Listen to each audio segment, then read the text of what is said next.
You're with Julian on the Brano and a review of last year's best reviewed film, The Power of the Dog, by New Zealand director Jane Campion, most noted for The Piano, which I haven't seen, and I don't know if I've seen any of the films.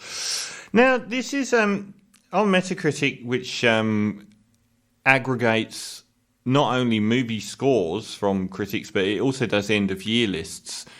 And, you know, how many times a film appears in top 10 lists and where it was and so on. And Power of the Dog won the year as the best reviewed film of the year. And it stars Benedict Cumberbatch and Jesse Plemons as two brothers that live in Montana in 1925 on a ranch in a sort of magnificent ambience and sort of world where the motor vehicle is just emerging.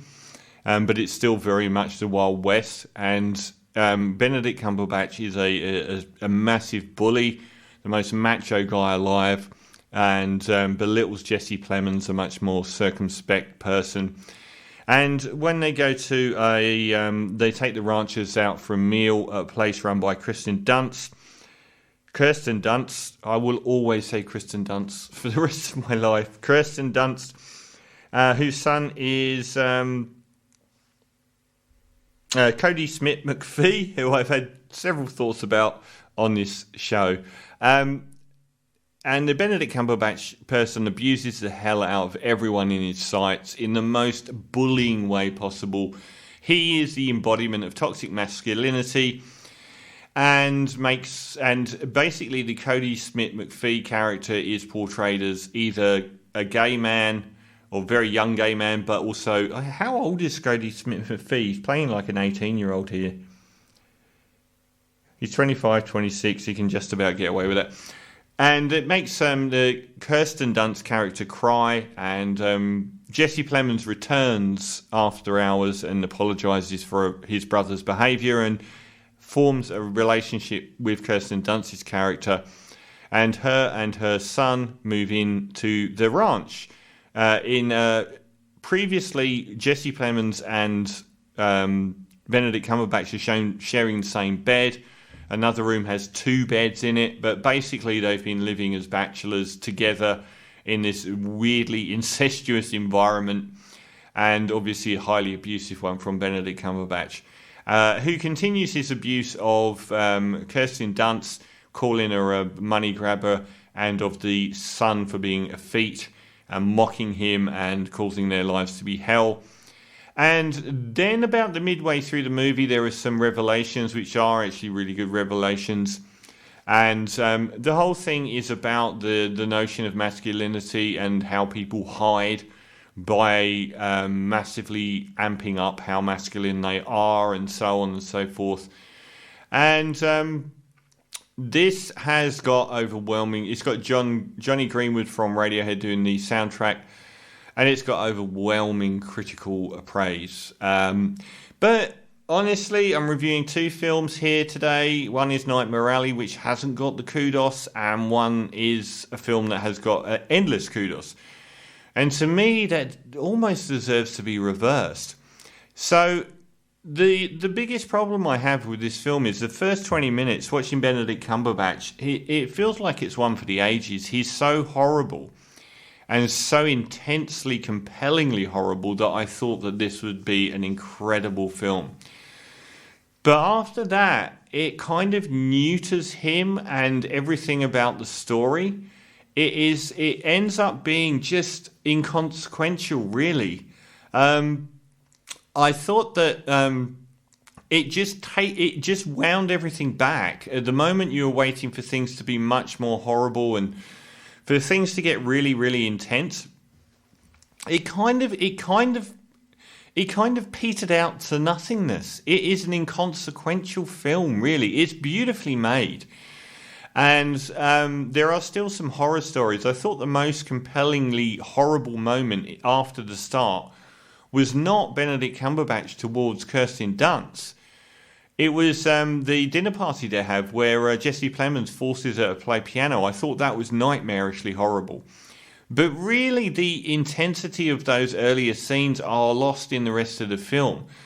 They really, even though Kirsten Dunst gives a great performance, I felt like her and Jesse Plemons in particular was sidelined after the first third of the film. They don't necessarily go very... Jesse Plemons is just basically absent after that.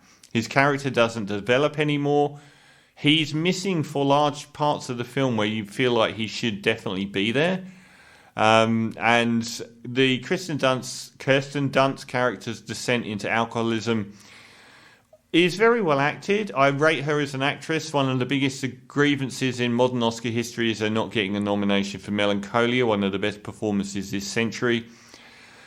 But I don't think there's much writing to the characters after that point. I really loved the point you realise what's going on with Benedict Cumberbatch and his relationship with Cody Smith-McPhee is the high point of the film. I really liked that. I thought that was really well done, and it really opened up the film at a point where in the midsection it was starting to flag massively. And I've trashed Cody Smith-McPhee for being this eternal emo crybaby teenager. In 2067 he was so bad. This is the first film I've seen him in where I actually rate his performance. Even in Slow West, I just thought he was well cast as an emo crybaby teenager. But here I actually really did think he gave a brilliant performance. In fact, you could possibly see 3 of the performances here awards nominated. Kirsten Dunst is fantastic. Jesse Plemons could be, but they just don't write any character for him after about a third of the film. It just disappears. It's very beautifully shot. Montana is one of the most photogenic places in the world. The music by Johnny Greenwood from Radiohead is very, in modern vernacular, pick me. It is very good, but it's constantly grabbing your shoulder and like trying to get attention all the time. I didn't think it sunk into the background at all. It was very, very in your face. But there was just it became quite soft.